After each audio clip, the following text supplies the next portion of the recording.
Hello everyone, welcome to Radically Loved Radio. I wanted to create a place where people can go to get inspired, get motivated, or find some clarity and get tools to create a radically loved life. I will do my best to provide information on a variety of subjects, including yoga, holistic health, life coaching, spirituality, meditation, and overall mindful living. Each episode will bring you some of the world's best spiritual leaders, entrepreneurs, yoga teachers, coaches, along with some of my closest friends, and we will talk about their life experiences and journeys to create something more out of their lives and how they continue to grow to make that happen. Thanks for listening. The Tiny Devotions Invocation says, as much as you wander in the world, always remember to journey within yourself. Stop searching outside of yourself for all of the wisdom that is inside of you. Be gentle with yourself. Dance with your feminine. Play to the depths of your soul. Turn down the volume outside of yourself and start listening within. Tiny Devotions is one of the world's best mala makers. They are an incredible company, and I'm such a proud ambassador, and we are working together to bring love and intention and mala beads to the world. So this week they're offering all of our listeners a special discount code. Enter RADLOVE, RADLOV, as you check out to get a special price on all their products. Hello everyone, welcome to Radically Loved Radio. I am so excited and so unbelievably honored to introduce our guest today. This man has inspired millions of people around the world. He has the third most viewed TED Talk of all time, and his name is Simon Sinek. Simon is a visionary thinker with rare intellect. This man inspires people all over the world to teach them how to find inspiration and how to begin to bring that into the world. He is the best-selling author of Start With Why and Leaders Eat Last. His latest book just launched, and it's also on the New York Times bestseller list. It is called Together is Better. He is such an incredible human being, and I can't wait for you to hear his thoughts on inspiration, on what he thinks about yoga and meditation, and how we can really practice being present in today's age. It was such an honor and a privilege to have him as a guest, and I can't wait for you all to hear the conversation that we had. Can you tell us a little bit more about the purpose behind why you wrote this book? Yeah, sure. So I'm all of my work has a theme that runs through it, which is that we're social animals and that we need each other. And by ourselves, we're not very good. By ourselves, we can't lift heavy weight, and by ourselves, we can't solve complex problems, but together, we're amazing. And I think many of us have learned this lesson the hard way throughout our lives, which is when we try and do everything ourselves, or when we lie, hide, and fake that we know all the answers or we have everything under control. And some of us, and I've certainly been through this, where we pretend that we're more in control or more successful than we feel. It's actually debilitating, even harmful. And it's only when we learn to ask for help or accept help when it's offered can we truly find what we're looking for. Can we truly follow our dreams? We can truly change our lot and really find fulfillment. And my previous work, I made a similar case, but I made it using biology and anthropology and neuroscience. And I thought, what a nice thing to do to just write something that was simple and easy and delightful.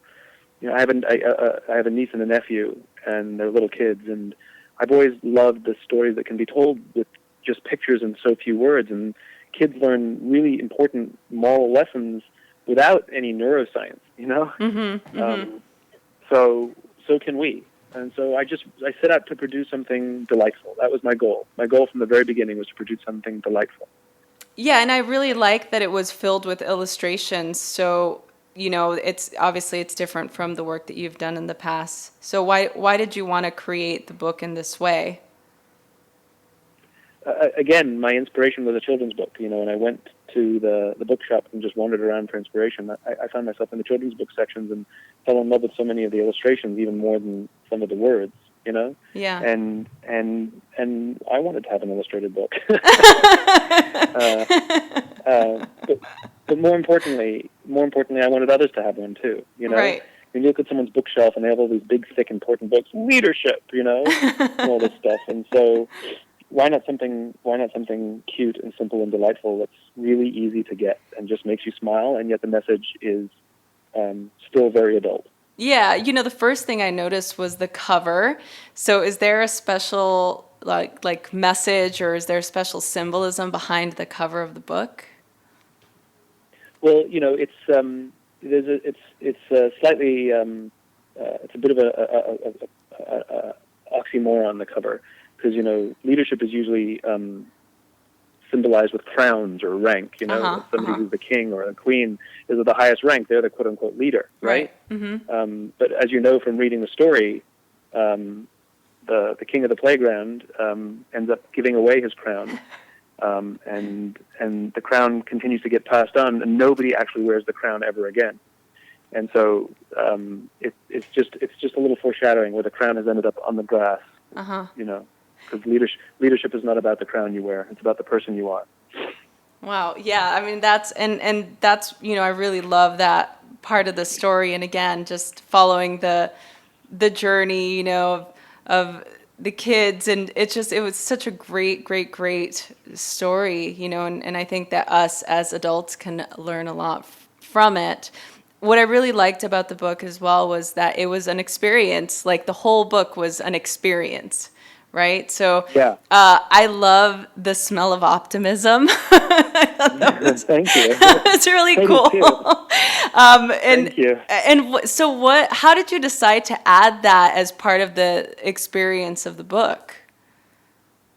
So I went to an event and by sheer coincidence was seated at a table next to Sam and Dawn Goldworm, who own the company 1229. They're the ones who designed the scent for me. Oh. And, we were just talking, and I asked them what they do, and they told me that they design custom scents for brands. And that's what they do. They scent rooms, and they create experiences. And I asked them, have you ever scented a book? And they said, no. I said, well, we should do that. We should scent a book. Let's find out if it's even possible, So they did a little investigation and said, yes, it's doable. And I went to my publisher and I said, I want to scent the book. And I've already done all the research. I already know everything. And we've already got the scent design. And so I have an amazing publisher who worked hard to overcome a lot of the hurdles that we had, and we managed to get it done. I'm really proud of it. I think it's the first book ever, definitely the first adult book ever that is scented. Yeah, I thought that was that was one of my favorite parts for sure, is having that. I actually brought the book with me to visit my family, and there's some teenagers around, and part of that process was me wanting to bring this book to share it with them. And these kids, they're teenagers, and they're a little bit on the at-risk youth side, so this was a really fun kind of project to do with them. And that was a big hit, like the smell of optimism. If you can get that bottled, that I think that you can definitely, get it into like Saks or something. That's very nice of you to say. I mean, look, at the end of the day, I wrote a book called Together is Better in a Digital World, Yeah. And so many of our relationships are now, unbalanced on a digital side. Yeah. We text more than we speak. We email more than we get up and walk across a hallway and talk to people. We consider Facebook friends real friends. Mm-hmm. And I'm not talking about the ones where you use Facebook to stay in touch with real friends. I'm talking about the ones that just exist online. Mm-hmm. A lot of the words that are human have lost their meaning. Community is like an online thing now. And so I wanted to make the case for Together is Better, and I thought, how do I create a completely analog experience? How to create a completely human experience, a completely real life in this real world, totally present experience. And Illustrations make it more difficult. You can't put it on a traditional black and white, e-reader. Right. It has to be something more dynamic, like an iPad. So that already adds one level of complication. But scent is, as of present, completely unreproducible in a digital format. In other words, this book cannot exist in its purest form in a digital format at all, and I'm really proud of that. Yeah, and I think, you bring up, something I actually wanted to ask you about, because Together is Better does emphasize the importance of togetherness, and, how does social media work in this dynamic? And do you think that the social age we're in now, does it work for us in this context, or does it work against us? And how do we begin to integrate the two? How do we... Yeah. Combine those, or we can't, I don't know. This is a good question for you. So it's not one or the other. It's about balance, right? So, alcohol is not bad for you. Too much alcohol is bad for you, Yeah. Gambling is not dangerous. Too much gambling is dangerous. And it's all about balance, Even think about food. Food's not bad for you, but if you eat too much of it, it's bad for you, Yeah.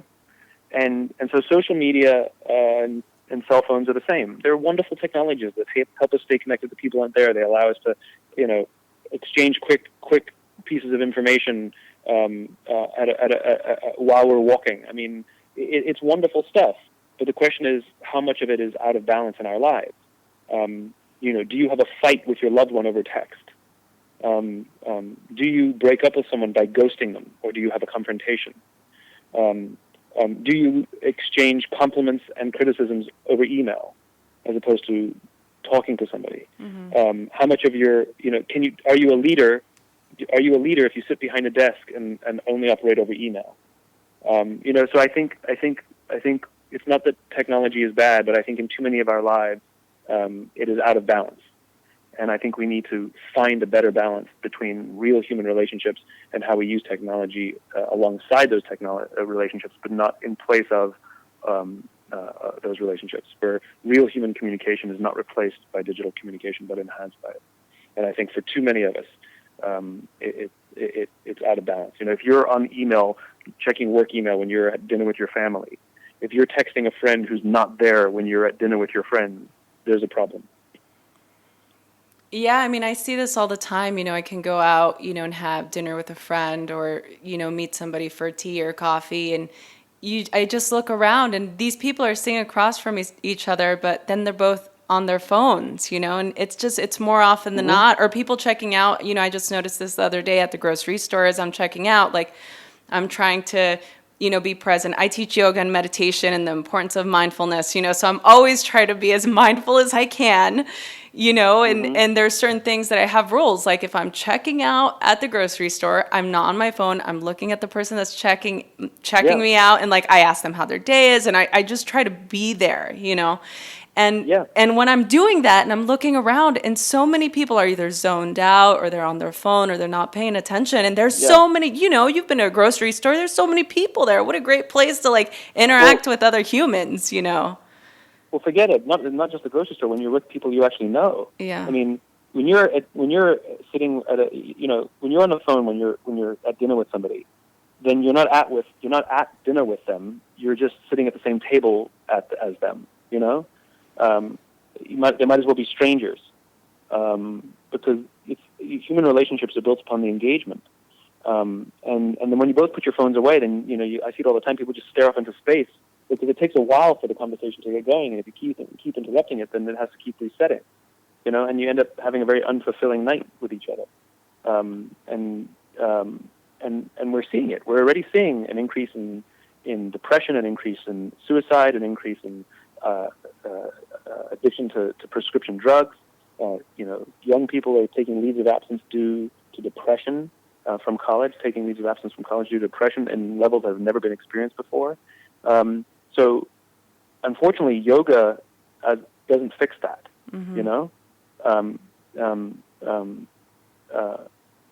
Being present fixes that. And the irony is I don't even think people realize what being present means. You don't get to decide if you're being present. People are like, oh yeah, I'm totally present. I like to be totally in the moment. Like, find my breath. It's like, That's not what being present means. You're not present until you make somebody else feel like they matter in your life. You're not being present until somebody else feels heard or feels seen. You don't get to decide if you're being present. You're present when somebody else says you are.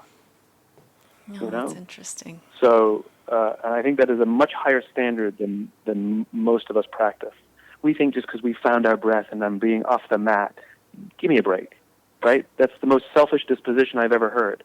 Yes, take everything you learn in yoga, take everything you learn in meditation, take everything you learn in being mindful, absolutely, and use those as tools to be present in the life of others. That's all they are. They are tools. There are tools in your toolbox that you can use, that you can practice, not for you to find presence, but for you to be present in the lives of others. And that's where true fulfillment, true joy, and true happiness comes. You do not get to decide if you are present. You are not present until somebody else says you are. And I can tell you on that standard, most of us fail miserably. Oh. How do you see that? What do you see happening with that in the future? I mean, where does it start to change? How do we start to change that to become more present or to become more together with the people, even just the people in our lives, our loved ones? Well, technology has addictive qualities to it. And I'm not just like being like an old man here. Like that, like there's science behind this. Social media and cell phones releases a chemical called dopamine. And dopamine is the same chemical that's released when we drink, when we smoke, and when we gamble. Almost all addictions are dopamine-based addictions. In other words, it's an absolutely addictive device that is not yet diagnosed as addiction. And most of us, I know too many of us, have an addiction to technology. When you're out for dinner with friends and you feel compelled to check Instagram while you're at dinner with your friends, go ahead, take a picture of your food, but you don't have to post it now. Mm-hmm. And just like, and so you asked the question, so what are we supposed to do? Well, just like an alcoholic cannot trust their willpower, they have to take the alcohol out of their house because we're not that strong. The same goes for our phones. You can't trust your willpower because you're just not that strong. Sure, you can say, I'll leave it in my coat pocket when I go out for dinner, or leave it in my bag, but as soon as your friend goes to the bathroom, what's the first thing we all do? Pull out our cell phone, Mm-hmm. right? So what I do, what I try and practice, is having the phone nowhere near me. So when I go out for dinner, I leave my phone at home. Who am I calling? I'm with my friends. And if I needed to call an Uber or something, usually what I'll do is I'll bring, like, if a group of us are going out, we'll bring one phone, so we can call something. Or if we all live in different places, I will hand my phone to the person I'm going out with. So we all trade phones. So you don't even have your own phone until the end of the night when we all want to go home, right? So if they go to the bathroom, they're taking my phone with them. There's nothing I can do. I have to just sit and enjoy the room and watch people, Mm-hmm. and practice being present so that when my friend comes back, I can be present for them. You're not present by yourself looking around the room. That's practicing, right? Mm-hmm. So I'm a great believer in removing the device because then it makes us actually relax. I'll do workshops with people and I make them all put their phone in a basket, and people look at me with me. They think I'm being mean, and you know what happens? They relax. And you know what happens in the breaks? In the breaks, when we take bio breaks, nobody goes to the basket to get their phone. They talk. Yeah. Right? Yeah. If you charge your phone to your bed, then you're keeping it next to you. That means you're checking the phone before you fall asleep. And if you wake up in the middle of the night, you check your phone. And if you wake up in the morning and you check your email, you check your phone before you say good morning to the person who's sleeping next to you, that's called addiction. And so charge your phone in the living room, not the bedroom. And if people say, well, that's my alarm clock, okay, so buy an alarm clock. An alarm clock costs like $8, So that's the point, is that keep the device away, and it actually helps. And I've suffered. I've had this. And so I practice this. I'm at the point now, just from practice, by not bringing my phone out with me, from leaving it in the car, for giving it to somebody when I go out, all of this stuff, that now when my phone rings, I don't even lunge for it. I'd be like, it's like, whatever, I'll get it later, Mm-hmm. Where before I used to go dashing for my phone to see who it is, And how long has that taken you now? How long has it been in recovery? So it's never perfect, but I think that I have achieved greater balance than I had before, without a doubt. And it's not about whether you're on it or whether you're off it. It's about whether you have balance in your life. Right. And it's been a couple years now, and I can tell you my friendships are better, my relationships are better because of it. Yeah. What about... In other words, I am being more present, and my friends have recognized it. Yeah, I mean, I think one of the things to consider is when people have a business that revolves around the social media aspect, like the people that are constantly posting or constantly interacting with either fans or they're interacting with people on the other line. I think that's where sort of that comes in. But I think to your point is to be able to find the balance of when the cutoff time is. I think that when there's not the cutoff, that's where things start to get, And if you're online engaging with your fans or whoever while you're at dinner with your family, then your priorities are in the wrong place. How would you define inspiration for you today? Oh, I think inspiration is a spark. Right? It's that thing that gives you the energy to keep driving, to keep going. And inspiration works best when it comes from the service to another or the responsibility to another. Like it's the energy we find to do something bigger than ourselves. I think inspiration is that internal flame that gives our life meaning. I mean, the root of inspiration means breath. Mm-hmm. So I think that's what it is. It's breath. It gives us life.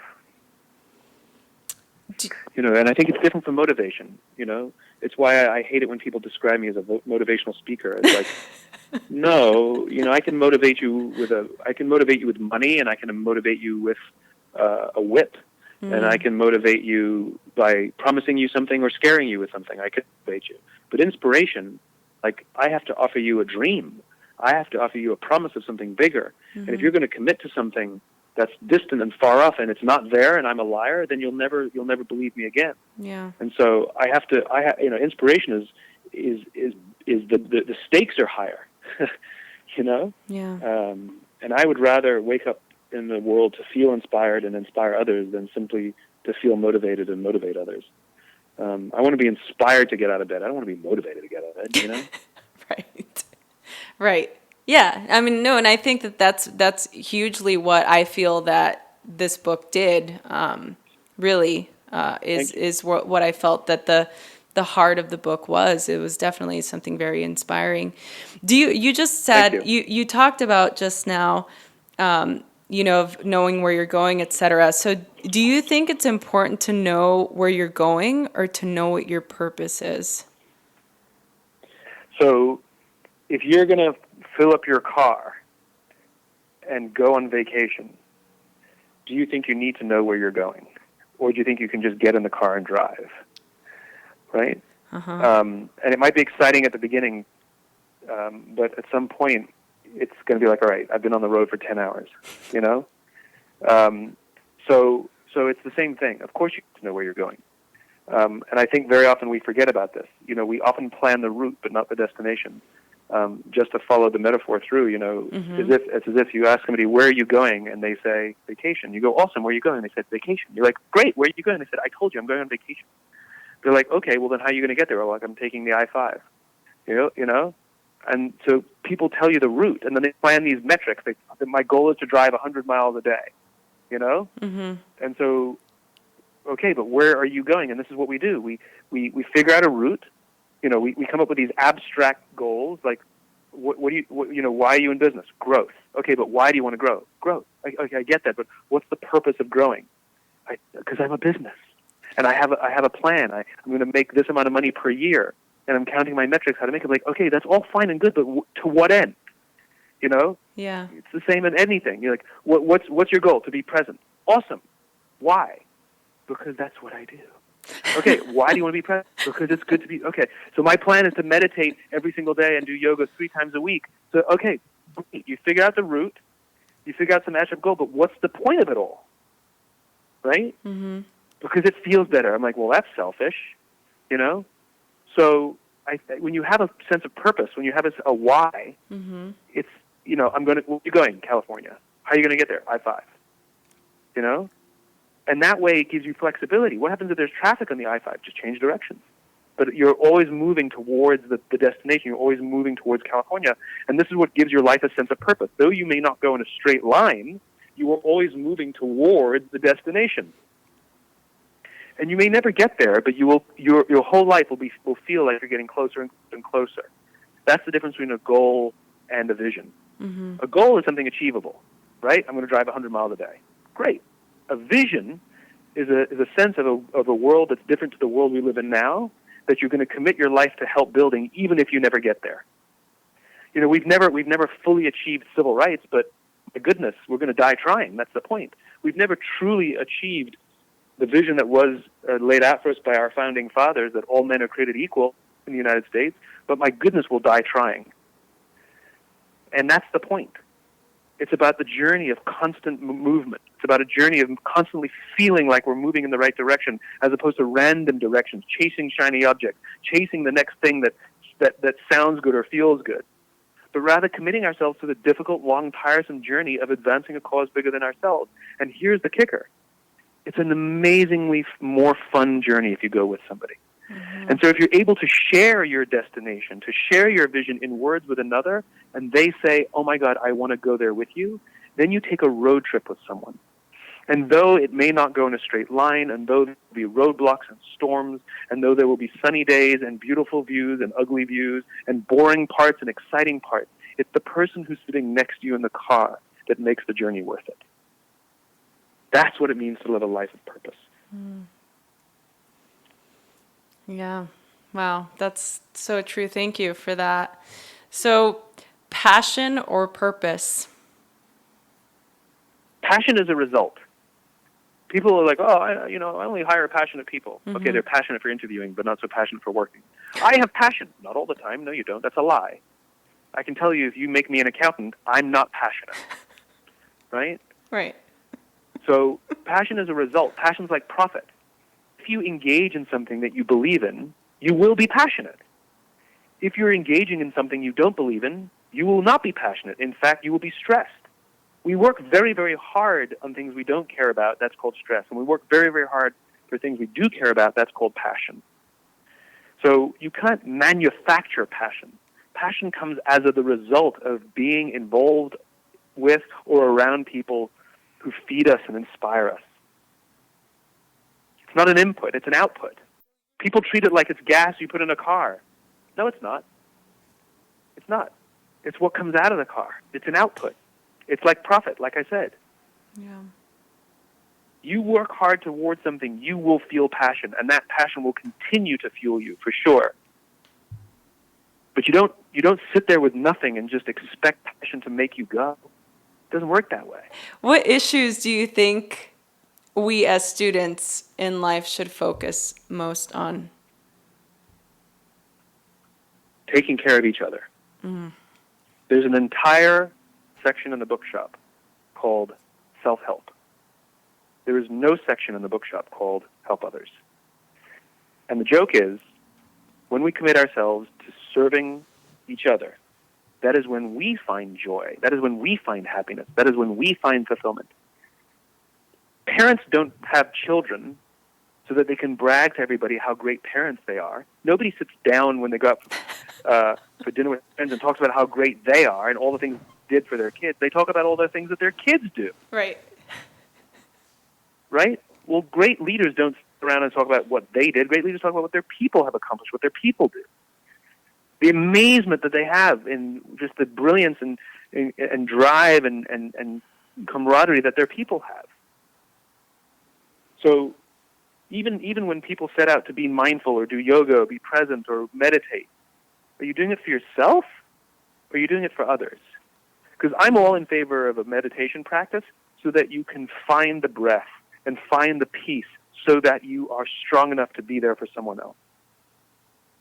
I'm all in favor of somebody doing yoga so that they have the ability to sit for a long time to hear someone's problems.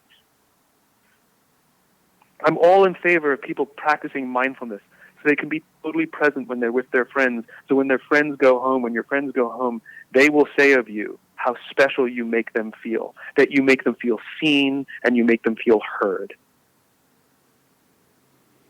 And the question I ask is, are you practicing those things for you? Or are you practicing those things so you can be better at being there for others? So what I want people to practice is service. I want people to practice being there for each other. I want people to practice putting whatever amazing happened in your day so that you can aside, so that you can listen to the horrible day your friend had. I want you to be the person that somebody feels that they can call no matter what. And we have tons of tools at our disposal, more than ever before.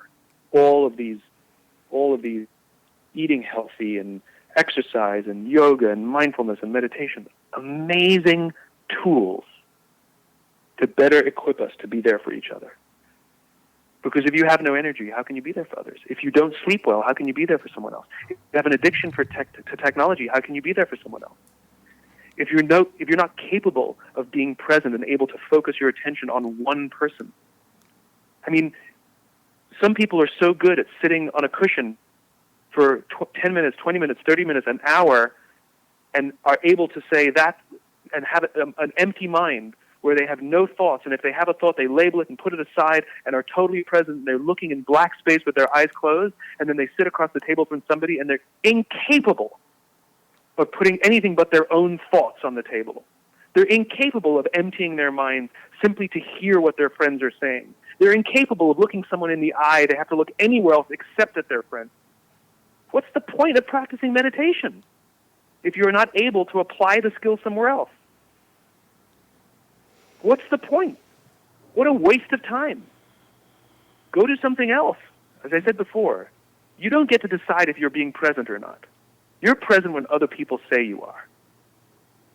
And I realized this. I had a meeting once with a group of people, and one of the people in the room is a yoga instructor, a very, very sort of senior, respected, quote-unquote, high-ranking yoga instructor. Oh, she was on her cell phone the entire time she was sitting next to me. Oh, no. And she was texting, she was checking Instagram, and every now and then she would look up and say, "I love yoga. It helps me feel present." I'm like, is this a joke? Oh, God. I literally, I'm a very bad poker player. The look on my face every time and you know what? I have zero respect for her as a yoga instructor because she thinks being present is something she does in class. Mm-hmm. And don't give me this off the mat stuff. Off the mat is not about finding your breath. It's not about finding the feelings you have in yoga. Off the mat is the time where you're giving what you learn to others because you're no longer on the mat practicing. It's called practice so that you give it to others. Yeah. Like a medical practice, a legal practice, right? You perfect a skill in service to others. And I think people forget that. That's what off the mat means. It means I'm no longer studying. I'm no longer in a classroom environment rehearsing and studying and practicing. This is now the big game. I'm now in the presence of other people. Now is the time for me to take all that I've been practicing 3-4 days a week and use that skill. And that's the really, really, really important part that we don't do. Yeah. It's like running a race and then just not bothering to cross the finish line. Well, you've got to go the whole way. It's worse than that, actually. It's like practicing for the race and then every single day of your life for a year, and then just deciding you just don't want to run it. Yeah, that's pretty bad. I mean, especially now with the way that, just these types of practices, yoga, meditation, mindfulness, how these practices have, I mean, I hate to say it like this, but it's like the way it's now sort of glamorized, or it's become sort of like a fad, with people doing it, or, posting these beautiful quotes on Instagram, but you're still scrolling and clicking and missing your life as it happens, I was witness to something. I went to a wedding. It was the most beautiful wedding. And 5 people sitting next to me in the row were taking pictures of the couple standing there exchanging their vows. Amazing, beautiful. And then 5 people all put their heads down, were posting it on Instagram, they spent They were looking for filters while the couple was exchanging vows. Okay, a wedding lasts like 20 minutes. Tops. Right? That's how long a wedding lasts. Tops. Mm-hmm. Right? Mm-hmm. So you're telling me that you're so incapable of being present. Take the pictures. I'm all in favor of it. But you can't wait 20 minutes to post the pictures? They literally missed their friend's wedding because they were choosing filters. Like, what's the point? At least when we had cameras before they were connected to the internet, we took the pictures and then we just sat there with the camera in our lap. Right. And then you had to wait for the pictures to be developed, etc. Right. Now, I have no problem with people doing yoga just for fashion. I have no problem with people doing yoga just for exercise. Oh, I don't either. And I have no problem with people doing yoga for selfish reasons so they can be present. I got no beef with it, right? Right. But then just call a spade a spade. Right. Agreed. Right? Yeah.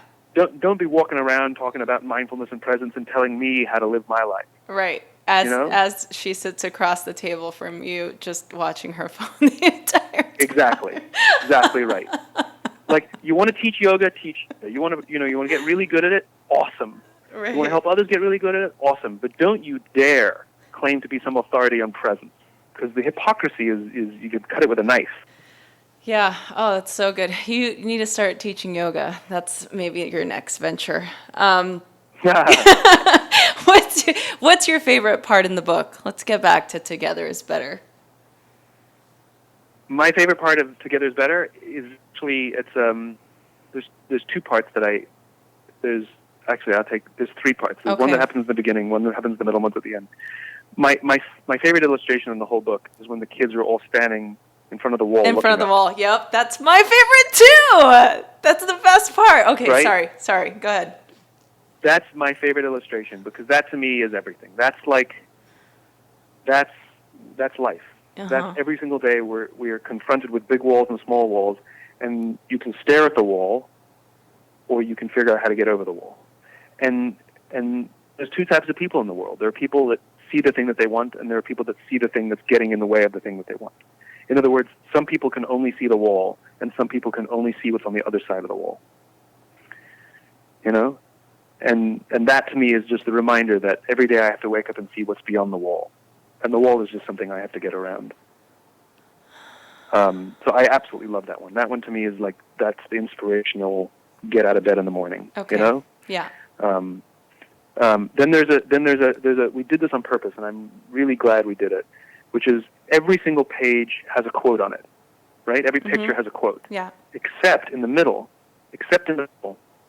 when one of the characters falls in the river, and he's getting whisked away, and his friends have to panic and try and rescue him, and there's no quotes. There's no quotes. There's about 2 or 3 pages that have no quotes. And it's the most compelling part of the book, where you find yourself completely sucked to the drama, the humanness. And the reason I love it is because it's about the kids, it's about the story, it's about us. It's not about Simon and his little quotes. And it's by the time you get there, you have total empathy for their story. Mm-hmm. And I'm really proud of that in the silly little quote book, that can happen, you know? Mm-hmm. That you catch your breath as you get to that page, you know? Mm-hmm. And then a page where I've seen, this I didn't expect, but I've seen it happen. It happened in front of me. And people have told me that they cried when they read the book. And it's at the point where where the king gives his crown to one of the kids. Yeah. And he takes the crown and he hands it to the other kid. And like, that's what it means to be a leader. Mm. And when we offer you the title, you give it away. When we offer you the authority, you give it away. Like, that to me is the lesson of the book. Mm. And the reason I love it is not because I expected to love it. I didn't. It's because more than once, a friend who read the book for the first time, sitting right next to me, cried. Mm. And I'm just like, what an amazing honor that I can write something or produce something that touches somebody in that kind of way.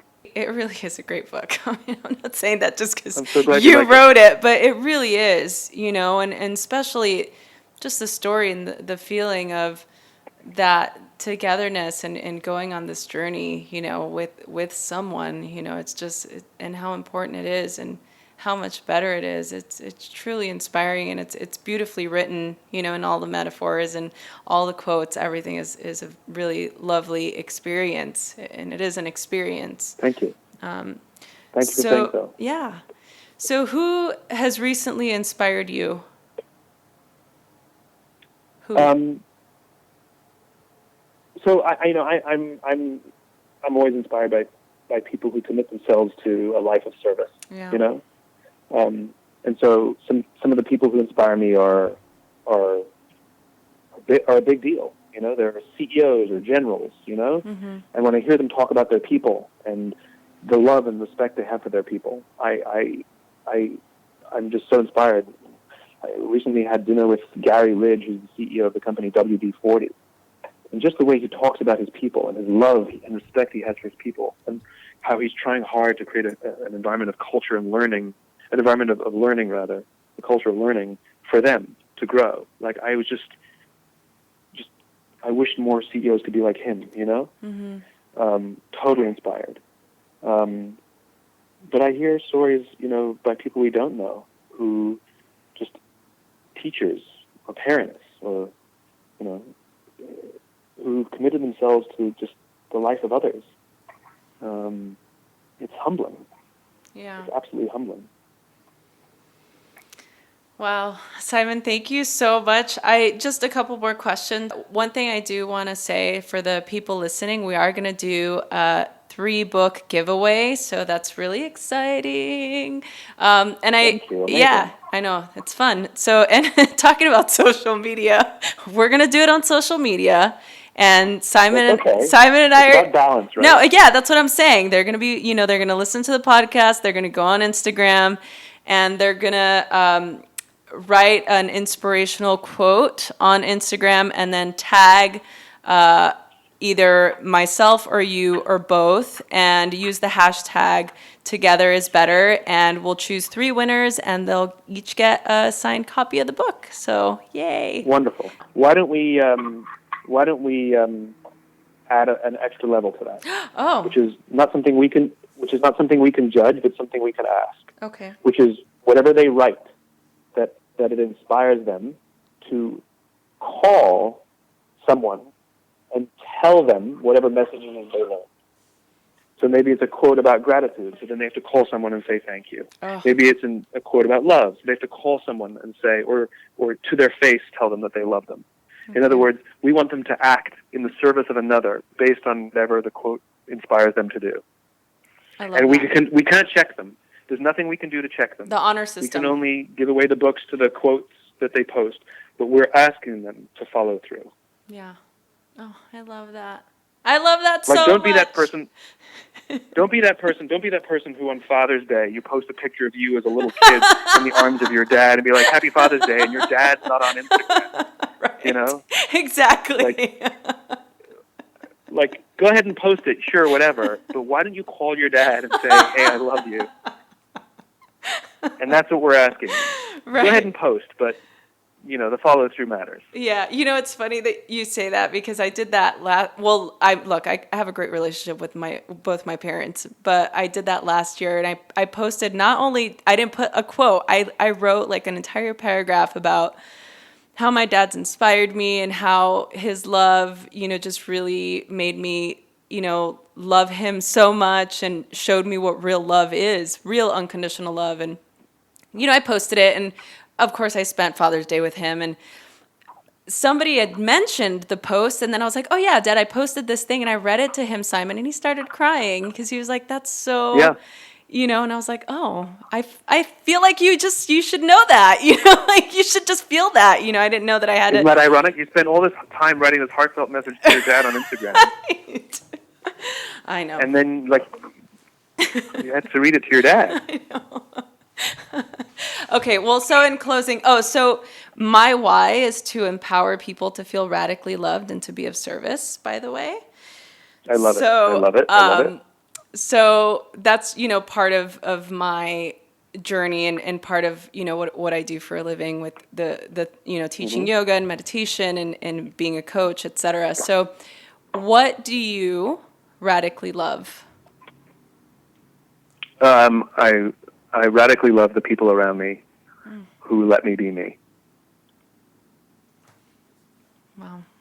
To the handful of friends I have in my life who make me feel safe being me.